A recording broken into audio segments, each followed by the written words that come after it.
الحمد لله رب العالمين والصلاة والسلام على سيد الأنبياء والمرسلين وعلى كل ملائكتك المقربين وعلى عباد الله الصالحين. أما بعد، فأعوذ بالله من الشيطان اللعين الرجيم المردود. بسم الله الرحمن الرحيم. ألهاكم التكاثر حتى زرتم المقابر كلا سوف تعلمون ثم كلا سوف تعلمون كلا لو تعلمون علم اليقين لترون الجحيم ثم لترونها عين اليقين ثم لتسألن يومئذ عن النعيم. صدق الله مولانا العظيم وصدق رسوله النبي الأمين الكريم ونحن على ذلك لمن الشاهدين والشاكرين والحمد لله رب العالمين. تمام تعریفیں، خوبیاں، حمد، ثنا وحدہ لا شریک ذات کے لیے ہے جو ہم سب کا پالنے والا ہے، مالک، رازق، خالق ہے. درود سلام اس ہستی پر جو ہم سب کے آقا و مولا ہے، رحمت للعالمین، شفیع المذنبین، امام الانبیاء، وجہ تخلیق کائنات ہے. اللہ تبارک و تعالی ہمارا اول وقت میں مسجد میں حاضر ہونا اپنی پاک بارگاہ میں قبول اور منظور فرمائے. گزشتہ جمعۃ المبارک ہم نے سورۃ التکاثر کی تفسیر شروع کی تھی. انشاءاللہ آج بھی اسی تسلسل میں کچھ گفتگو کروں گا. اللہ تبارک و تعالی مجھے حق بات کہنے کی، صحیح انداز میں آپ تک پہنچانے کی توفیق عطا فرمائے. انسان کی یہ خواہش ہے کہ وہ اچھا لباس پہنے، اچھی سواری ہو، اچھا گھر ہو، اچھا لباس ہو، اچھی خوراک ہو.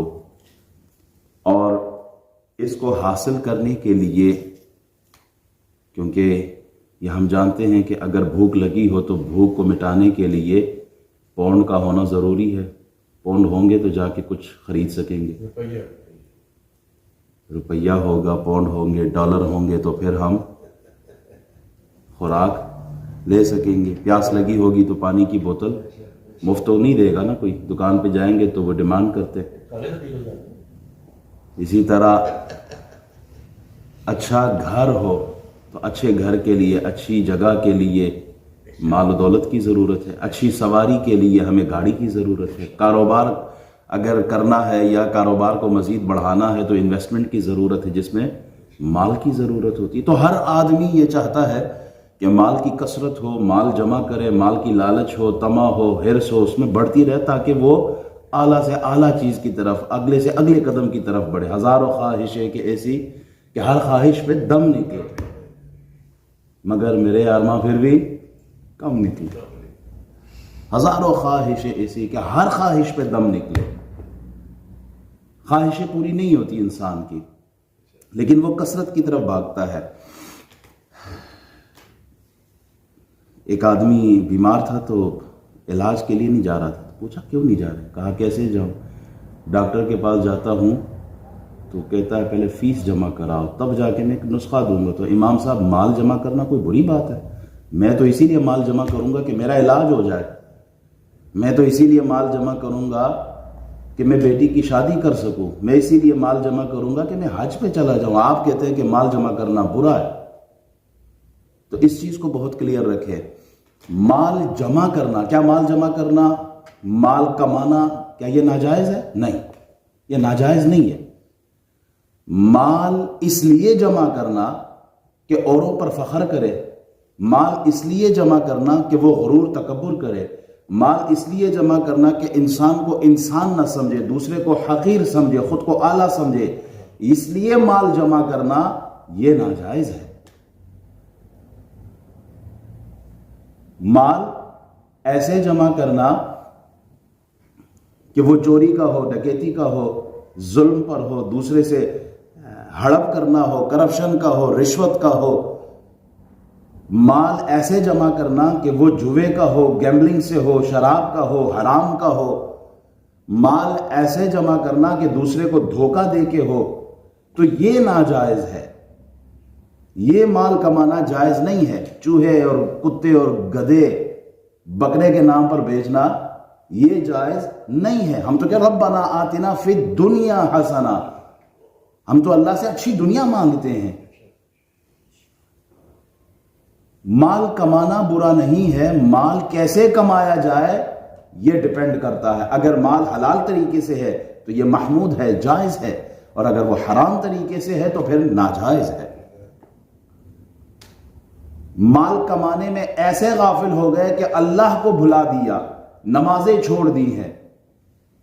مال کمانے میں ایسے غافل ہو گئے کہ حقوق اللہ کو پس پش ڈال دیا، ماں باپ کی خدمت کرنی تھی وہ چھوڑ دی ہے، بیوی کا حق تھا وہ چھوڑ دیا ہے، بچوں پر شفقت کا ہاتھ رکھنا تھا، ان کی تربیت کرنی تھی وہ چھوڑ دیے ہے۔ تو کہا ایسا مال جو تمہیں غافل کر دے کثرت کی طلب میں، ایسا مال جو آدمی کو غافل کر دے، یہ اس کے لیے پھر وبال ہے، وہ مال نہیں ہے۔ جس نے بچپن میں اپنے بچوں کی تربیت نہیں کی، پھر وہ بڑھاپے میں پہنچتا ہے تو اپنے بچوں کا گلہ کرتا ہے، میرے بچے میرا خیال نہیں رکھتے۔ بابا تو نے پہلے اپنے بچوں کی تربیت کی تھی بچپن میں، جو ٹائم بچوں کے لیے تھا وہ دیا تھا تو نے، وہ تو دیا نہیں ہے، اور پھر بچوں سے گلہ۔ تو مال کمانا برا نہیں ہے، کثرت کی طلب میں غافل ہو جانا یہ برا ہے۔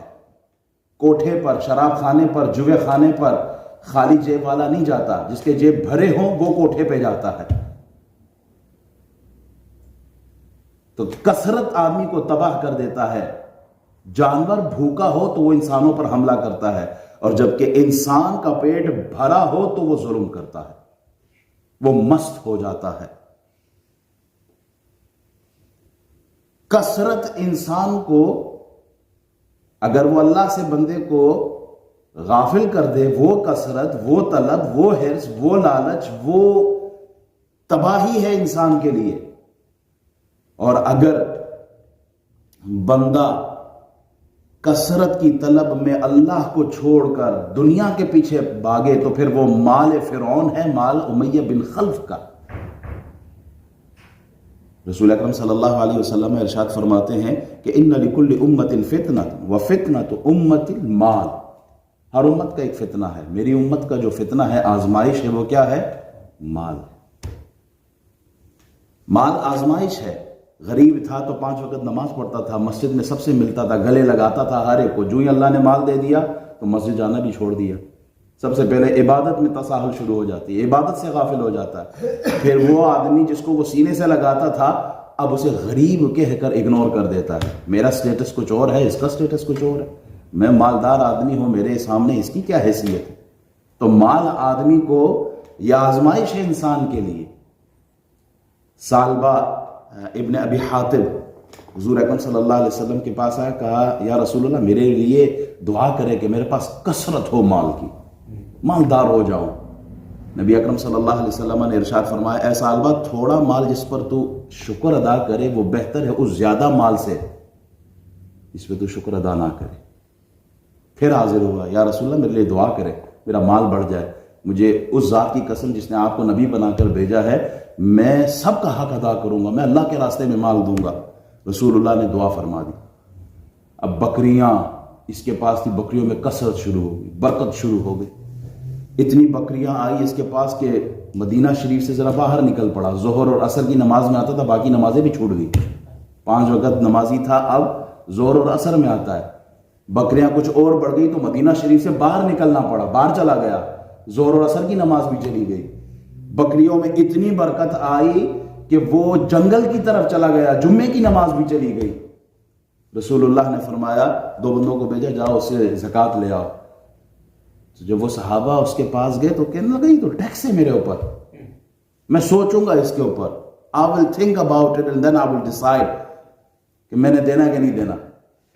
صحابہ جو واپس پلٹ کے آئے رسول اللہ صلی اللہ علیہ وسلم کہ حضور تو ابھی انہوں نے کچھ کہا نہیں تھا، رسول اللہ صلی اللہ علیہ وسلم نے پہلے سے فرمایا سالبہ پر افسوس ہے، سالبہ پر افسوس ہے۔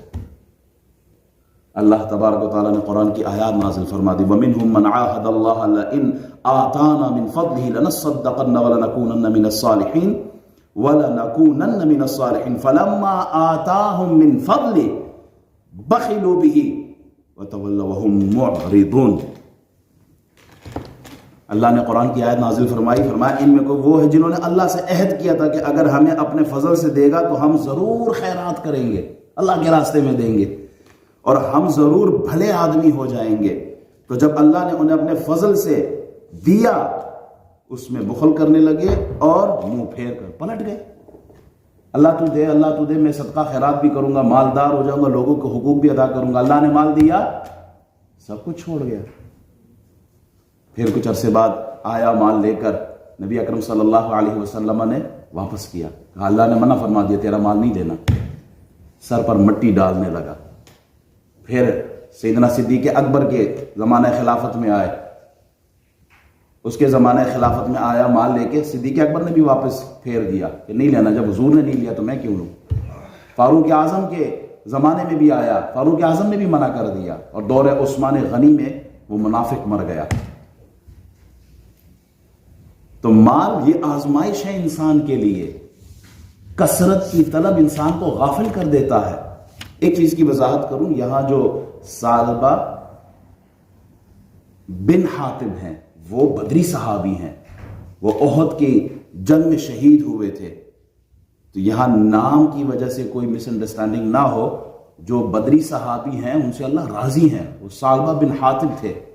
اور یہ جو ہے یہ ثعلبہ ابن ابی حاتب ہے، یہ منافق ہو کے مرا ہے، اور یہ مرا بھی عثمان غنی کے زمانے میں ہے. تو احباب، مال اگر اس نیت سے آدمی کمائے کہ میں اس مال سے اللہ کے بندوں کی خدمت کروں گا، میں اس مال سے غریبوں کی، یتیموں کی، مسکینوں کی ہمدردی کروں گا، ان کی خدمت کروں گا، میں کسی یتیم بچے کے سر پہ ہاتھ رکھوں گا، میں کسی یتیم بچی کے لیے جہیز کا سامان بناؤں گا، میں اس مال سے مسجد اور مدرسہ بناؤں گا، ہسپتال بناؤں گا، سڑک بناؤں گا، قبرستان کے لیے میں یہ مال اللہ کے راستے میں دوں گا، لوگوں کی ہمدردی کے لیے مال اس لیے میں جمع کر رہا ہوں کہ اللہ مجھ سے راضی ہو، میں حج پہ جاؤں گا، میں زکوٰۃ دوں گا، میں صدقات اور خیرات دوں گا. مال اس لیے کمائے کہ اس سے میں اللہ کی رضا حاصل کر سکوں. تو پھر ایسا مال کمانا اس بندے کے لیے جائز بھی ہے بلکہ باعث ثواب ہے. مال اچھی نیت سے ہو تو پھر وہ مال عثمان غنی ہے. حضرت عثمان غنی کے پاس کتنا مال تھا، کتنا مال تھا حضرت عثمان غنی رضی اللہ تعالیٰ عنہ کے پاس.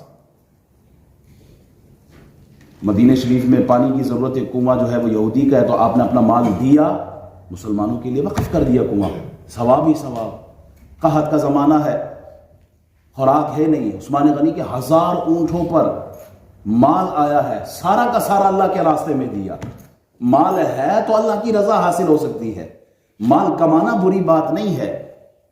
حضرت عبد الرحمن بن عوف کتنے امیر آدمی تھے، عبداللہ بن زبیر کتنے امیر آدمی تھے، عمر بن عاص کتنے امیر آدمی تھے. اب تاریخ اٹھا کے دیکھیں، ان کے پاس مال کی کثرت تھی، لیکن وہ مال کیسے کمایا تھا اور کیسے خرچ کرنا تھا اس کا جاننا ضروری ہے.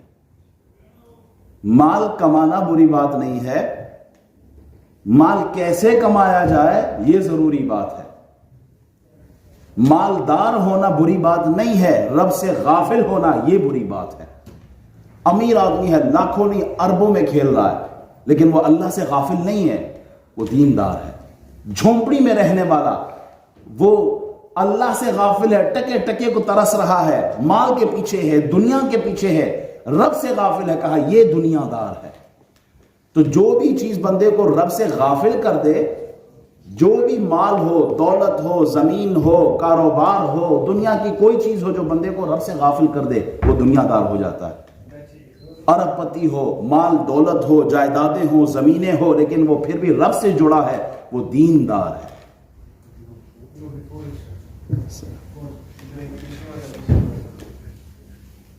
میں نے کہا نا ربنا آتنا فی الدنیا حسنہ، ہم تو اللہ سے دنیا بھی مانگتے ہیں، دنیا بھی اللہ سے مانگتے ہیں، لیکن کیسی دنیا جس سے اللہ راضی ہو. ورنہ ہوتا کیا ہے، امیر آدمی ہے، ایئر کنڈیشن روم میں لیٹا ہے، نیند نہیں آ رہی. غریب آدمی ہے، درخت کے نیچے سر رکھتا ہے، ادھر ہی سو جاتا ہے. اسے نرم گرم ملائم بستر پر نیند نہیں آتی، اور اسے سخت زمین پر سر رکھتا ہے، سو جاتا ہے. وہاں کثرت ہے، برکت نہیں ہے. ان کے پاس کثرت نہیں، برکت اللہ نے دی ہے. 12 بیٹے ہو آدمی کے، کثرت ہو بیٹوں کی، لیکن نافرمان ہو، بے ادب ہو، کس کام کے وہ 12 بیٹے؟ اللہ نے ایک دیا ہے پر نیک دیا ہے، با ادب دیا، اللہ نے اس میں برکت دی ہے۔ تو اللہ سے کثرت نہیں، اللہ سے برکت مانگنی چاہیے۔ مال کی کثرت ہو، حلال ہو، حرام ہو، چوری کا، کرپشن کا، ڈاکے کا، ظلم کا، اس پر پکڑ ہوگی۔ حلال کا ہوگا تو حساب دینا ہے، اور اگر حرام کا ہوگا تو وہ تو ہے ہی وبال۔ ہر آدمی اپنا محاسبہ کرے۔ برکت کیسے نصیب ہوتی ہے؟ برکت نبی اکرم صلی اللہ علیہ وسلم نے پچھلی امت کا ایک واقعہ سنایا صحابہ کرام۔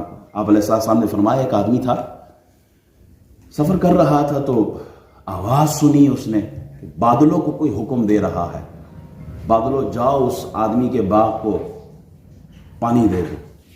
اب بادل آئے، ایک سخت زمین پر برسے، پانی جمع ہوا، وہ نالیوں کی صورت میں نہر کی طرف ایک راستے کی طرف چل پڑے، اور وہ نہر یا وہ نالیاں جو تھے وہ باغ کی طرف جا رہے تھے، تو یہ پیچھے پیچھے ہو گیا۔ دیکھا ایک آدمی باغ میں کھڑا ہے اور وہ پانی جو آیا اس کو سیٹ کر رہا ہے، باغ میں پھیلا رہا ہے۔ تو اسے بڑا تعجب ہوا، جا کے اس آدمی سے اس کا نام پوچھا، آپ کا نام کیا ہے؟ اس نے وہی نام بتایا جو اس نے بادلوں میں سنا تھا۔ حیران ہوا، تو وہ باغ والا آدمی پوچھتا ہے میرا نام کیوں پوچھا ہے، کیا کوئی خاص بات ہے؟ کہاں سارا واقعہ سنا دیا، کس طرح آ رہا تھا نام، بادلوں کو حکم ہوا جا کے اس کے باغ کو پانی دو۔ تو اس لیے میں حیران ہوں، آپ کا نام سنا، آپ کا ایسا کون سا عمل ہے جس کی وجہ سے آپ پر یہ برکت آئی ہے، یہ رحمت نازل ہوئی ہے، یہ برکت آپ کو ملی ہے؟ تو وہ جوان کہتا ہے کہ میرا ایک عمل ہے، وہ یہ ہے، یہ اس باغ سے جو پیداوار آتی ہے نا، اس کے میں 3 حصے کرتا ہوں۔ یہ برکت جو مجھے ملی ہے اس کے پیچھے میں واقعہ سنا دیتا ہوں، وہ یہ باغ کی پیداوار کے 3 حصے کیا ہے۔ ایک حصہ میں اللہ کے راستے میں خیرات کر دیتا ہوں، صدقہ کر دیتا ہوں، دوسرا حصہ اپنے اور اپنے بچوں پہ لگا دیتا ہوں، تیسرا حصہ جو ہے واپس میں اسی باغ پہ لگا دیتا ہوں۔ تو برکت کیسے ملتی ہے؟ رسول اللہ نے ہمیں سمجھایا اس حدیث میں۔ برکت اللہ کے راستے میں مال دینے سے برکت ملتی ہے۔ مال کی کثرت، میں نے پہلے ہی کہا، مال کی کثرت نہیں، مال کی برکت مانگنی چاہیے۔ 29ویں پارے کی جو سورہ قلم ہے اس کی آیت نمبر 17 سے لے کے آپ 32-33 تک آپ پڑھیں، اس میں بھی ایک واقعہ ہے، 3 بھائیوں کا واقعہ ہے۔ قرآن مجید فرقان حمید نے اسے بیان کیا، اِنَّا بَلَوْنَاهُمْ كَمَا بَلَوْنَا أَصْحَابَ الْجَنَّةِ إِذْ أَقْسَمُوا لَيَصْرِمُنَّهَا مُصْبِحِينَ وَلَا يَسْتَثْنُونَ فَطَافَ عَلَيْهَا طَائِفٌ مِّن رَّبِّكَ وَهُمْ نَائِمُونَ فَأَصْبَحَتْ كَالصَّرِيمِ فَتَنَادَوْا مُصْبِحِينَ أَنِ اغْدُوا عَلَىٰ حَرْثِكُمْ إِن كُنتُمْ صَارِمِينَ فَانطَلَقُوا وَهُمْ يَتَخَافَتُونَ أَلَّا يَدْخُلَنَّهَا الْيَوْمَ عَلَيْكُمْ مِسْكِينٌ وَغَدَوْا عَلَىٰ حَرْدٍ قَادِرِينَ فَلَمَّا رَأَوْهَا قَالُوا إِنَّا لَضَالُونَ۔ پوری آیات ہے، آپ تفسیر پڑھیں اس کی۔ کیا ہے یہ؟ یمن کا علاقہ ہے، صنعا کی طرف۔ اس علاقے میں ایک نیک آدمی تھا جو حضرت عیسیٰ علیہ السلام کا پیروکار تھا، ان کا ماننے والا تھا، بہت نیک انسان تھا۔ اللہ نے اسے زمین دی تھی، اس نے انگور کے اس باغ بنایا انگور کا، اور کچھ زمین پر وہ کھیتی باڑی کرتا تھا، کاشتکاری کرتا تھا۔ جب پھل پکتے تھے، کاشتکاری فصل کاٹنے کا وقت آتا تو غریب، مسکین، یتیم یہ لوگ آتے تھے اس کے پاس، اور یہ اس میں سے سب کو حصہ دیتا تھا، سب کو حصہ مل جاتا تھا۔ اس کا انتقال ہو گیا، 3 بیٹے تھے اس کے، 3 بیٹوں نے آپس میں مشورہ کیا، بابا تو دیتا تھا غریبوں کو، ہمارے تو اخراجات بہت زیادہ ہے، ہمارے تو انکم اتنی نہیں جتنی آؤٹ گوئنگ ہے، تو کرنا کیا ہے؟ کہا اب یہ یتیموں کو، مسکینوں کو، غریبوں کو یہ مال جو ہمارا باپ دیتا تھا ہم نہیں دیں گے، تو کرنا کیا ہے؟ اگر سارے غریب آ جائیں اور وہ مانگیں گے ہم سے، تو پلان یہ کیا کہ راتوں رات جائیں گے، پھل جتنے بھی ہے وہ اتار لیں گے، فصل کاٹ لیں گے، صبح ہونے سے پہلے پہلے ہم اپنا کام کر لیں گے۔ انہوں نے پلان کیا۔ وہ جو منجلس ہے نا دوسرے نمبر پر، اس نے کہا یہ ٹھیک نہیں ہے، جیسے ہمارا باپ کرتا تھا ویسے ہی کرنا چاہیے، غریبوں کو بھی دے۔ بہرحال بات نہیں مانی، صبح ہونے سے پہلے یہ باغ کی طرف چل پڑے۔ راستے میں جا رہے ہیں، بات کرتے کہتے اونچی آواز میں بات نہ کرو، ایسا نہ کوئی غریب یتیم مسکین ہماری آواز سن کے ہماری طرف چل پڑے، انہیں خبر ہو جائے۔ تو چھپکے سے جا کے ہم نے سارا مال اٹھا لینا ہے۔ جب یہ باغ کی طرف گئے تو دیکھا باغ بالکل جل چکا ہے، ختم ہو چکا ہے، راکھ بن گیا ہے۔ آپس میں کہتے ہیں لگتا ہے ہم کسی غلط باغ میں آ گئے، ہمارا باغ یہ نہیں، ہم تو راستہ کوئی بھول گئے۔ جب غور سے دیکھا وہی باغ انہی کا تھا۔ اللہ نے سزا دی ان کو ان کی نیت پر۔ چھوٹے نے کہا میں نے منع نہیں کیا تھا، میں نے کہا تھا نا کہ اللہ کے راستے میں دینا چاہیے۔ انہوں نے توبہ کی، استغفار کیا، اللہ سے معافی مانگی ہے، اور ایک روایت میں تفسیر میں پڑھ رہا تھا اللہ نے اسے اچھا مال عطا فرما دیا ان کو۔ انا بلوناہم کما بلونا اصحاب الجنہ، بے شک ہم نے اہل مکہ کو بھی اسی طرح آزمایا جس طرح ہم نے باغ والوں کو آزمایا تھا، جب انہوں نے قسم کھائی تھی کہ وہ ضرور صبح ہوتے ہی اس کے پھل توڑ دیں گے، اور ولا یستثنون، انشاءاللہ بھی نہیں کہا۔ فطاف علیہم طائف من ربک وہم نائمون، پس آپ کے رب کی طرف سے اس باغ پر ایک عذاب آ گیا جب وہ سوئے ہوئے تھے۔ فاصبحت کالصریم، وہ باغ کٹے ہوئے کھیت کی طرح ہو گیا۔ فتنادوا مصبحین، پھر صبح ہوتے ہی وہ ایک دوسرے کو پکارنے لگے، ان اغدوا علی حرثکم ان کنتم صارمین، اگر پھل توڑنا چاہتے ہو تو سویرے سویرے اپنے کھیت کی طرف چل پڑو۔ سو وہ چل پڑے اور آپس میں چھپ کے باتیں کہتے تھے کہ آج اس باغ میں تمہارے پاس ہر کوئی مسکین نہ آئے، اور وہ صبح سویرے چل پڑے، ان کا خیال تھا کہ وہ اپنے ارادے پر پورا کرنے پر قادر ہے۔ فلما رأوها قالوا انا لضالون، جب انہوں نے اس کٹے ہوئے باغ کو دیکھا تو کہنے لگے ہم یقیناً راستہ بھول گئے، بل نحن محرومون، ہم بلکہ ہم تو محروم ہو گئے۔ قال اوسطهم الم اقل لكم لولا تسبحون، ان میں سے منجلے بھائی نے کہا کیا میں نے تم سے نہیں کہا تھا کہ اللہ کی تسبیح کیوں نہیں کرتے؟ قالوا سبحان ربنا انا كنا ظالمین، تب وہ کہنے لگے ہمارا رب پاک ہے، بے شک ہم ہی ظالم تھے۔ فاقبل بعضهم على بعض يتلاومون، پھر وہ ایک دوسرے کی طرف رخ کر کے ایک دوسرے کو ملامت کرنے لگے۔ قالوا یا ویلنا انا كنا طاغین، وہ کہنے لگے ہائے ہماری شامت، بے شک ہم ہی سرکش تھے۔ عسى ربنا ان يبدلنا خيرا منها انا الى ربنا راغبون، امید ہے کہ ہمارا رب ہم کو اس کے بدلے میں اس سے بہتر باغ دے گا، بے شک ہم اپنے رب کی طرف رجوع کرتے ہیں۔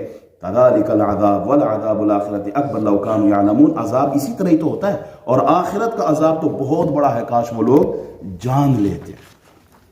احباب برکت کیسے آئے؟ وَلَوْ أَنَّ أَهْلَ الْقُرَىٰ آمَنُوا وَاتَّقَوْا لَفَتَحْنَا عَلَيْهِمْ بَرَكَاتٍ مِّنَ السَّمَاءِ وَالْأَرْضِ، وہ بھی قرآن نے بیان کر دیا۔ اللہ فرماتا ہے یہ آسمان اور زمین سے ان پہ برکتیں نازل ہوں، کب؟ جب یہ ایمان لائے اور اللہ سے ڈرتے رہے۔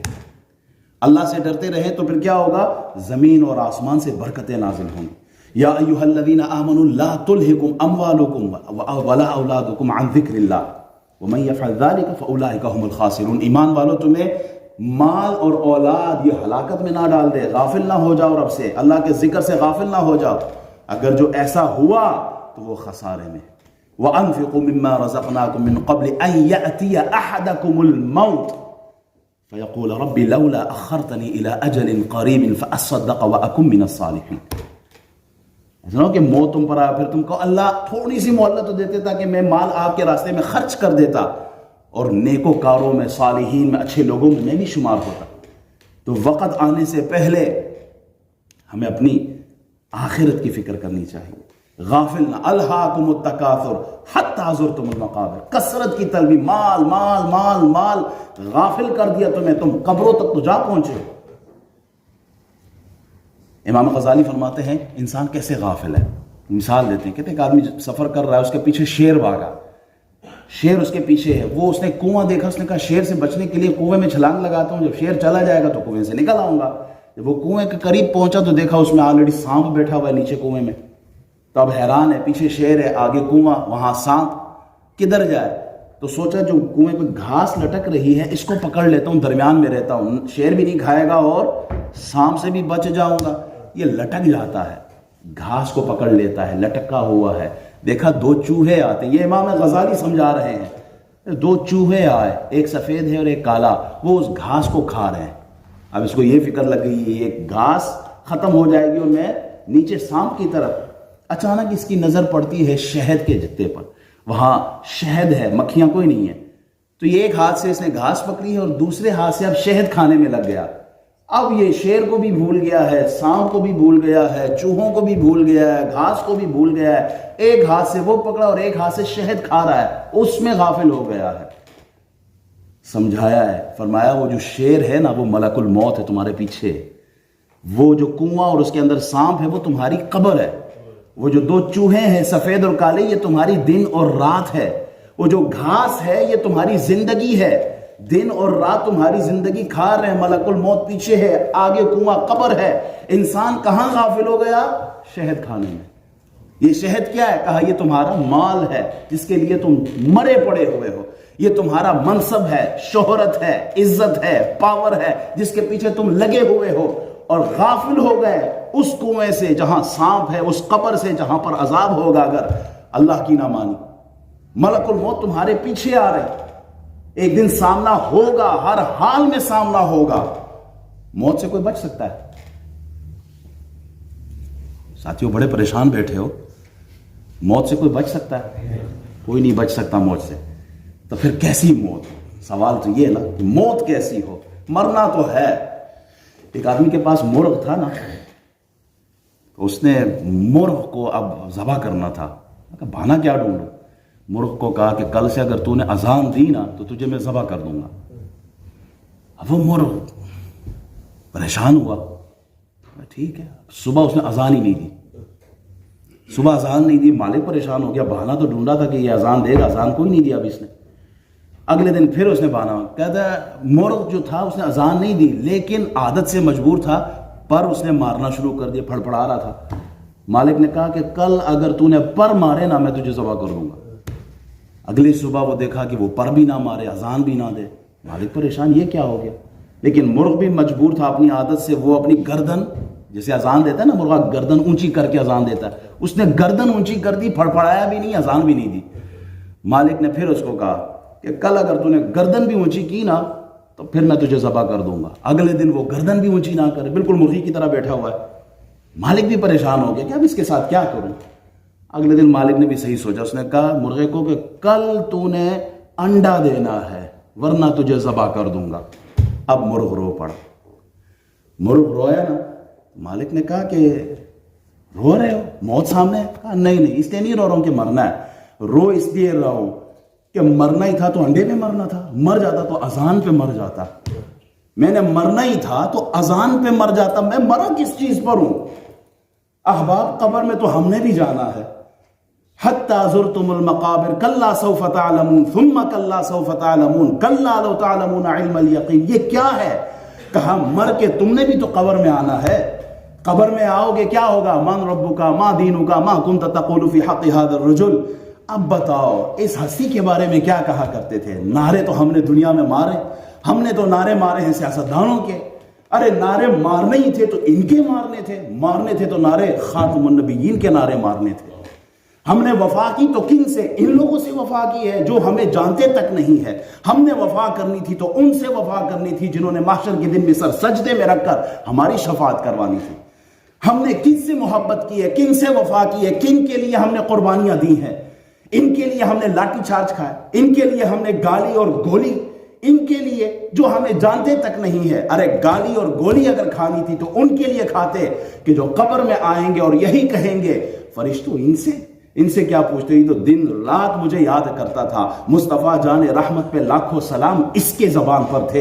اس سے لوگ کہتے تھے لگاؤ عمران خان کا نعرہ، لگاؤ نواز شریف اور زرداری کا نعرہ لگاؤ ان دنیا داروں کے نعرے لگاؤ. لیکن اس کی زبان پہ ایک ہی جملہ ہوتا تھا، ارے کرو مدح اہل دول رضا، پڑے اس بلا میں میری بلا. ارے میں گدا ہوں اپنے کریم کا، میرا دین پارا نہ نہیں ہے. میں ان دنیا داروں کے لیے کیا نعرہ لگاؤں؟ میں اس ہستی کے لیے نعرہ کیوں نہ لگاؤں جو روز محشر شفاعت فرمائیں گے، میزان پر آ کر اپنی امت کی مدد کریں گے، پل صراط پر اپنی امتی کے لیے رب سلم کی دعائیں مانگیں گے. اس ہستی کے لیے ہم آج کیوں غیرت نہ کھائیں جنہوں نے آتے ہی دنیا میں سر سجدے میں رکھ کر اپنی امت کے لیے دعا مانگی ہے. جو قبر میں جاتے ہی صحابی فرماتے ہیں ہم نے حضور کو جیسے ہی دفنایا، آپ علیہ السلام کو قبر مبارک میں آپ کا جسد رکھا، آپ کی زبان پر اپنی امت کے لیے دعائیں تھیں. ہم اس ہستی کے لیے دعائیں کہ اس ہستی سے وفا کیوں نہ کریں، اس ہستی پر مر مٹے کیوں نہ. میں کل ایک آدمی کو دیکھ رہا تھا، سن رہا تھا، کہتا ہے میں نے سیاستدان کا نام نہیں لیا، آپ جس پارٹی سے بھی ہو آپ کو مبارک ہو. عمران خان کے نعرے والے، نواز شریف ہو، زرداری، جس کے بھی ہو آپ کو مبارک ہو. میرا کام آپ کو رسول اللہ کی طرف موڑنا ہے. میں آپ کو ایز اے امام اور آپ ایک ایسا امتی سوچے، امتی بن کر سوچے. وہ آدمی کہتا ہے میں نے اپنے ماں باپ کو ناراض کر دیا اس سیاستدان کی خاطر. حیران و پریشان ہوا. جس نبی نے صحابی کو واپس بھیجا گھر، جہاد پہ نہیں لے کے گئے، واپس بھیجا، جاؤ ماں کی خدمت کرو، یہی تمہاری جہاد ہے۔ آج اس نبی کا امتی کیا کہتا ہے؟ میں نے ماں باپ کو چھوڑ دیا ہے فلاں سیاستدان کے لیے۔ یہ سیاستدان بچانے نہیں آئیں گے، رسول اللہ ہی بچانے آئیں گے۔ یہ سیاستدان کام نہیں آئیں گے، رسول اللہ ہی کام آئیں گے۔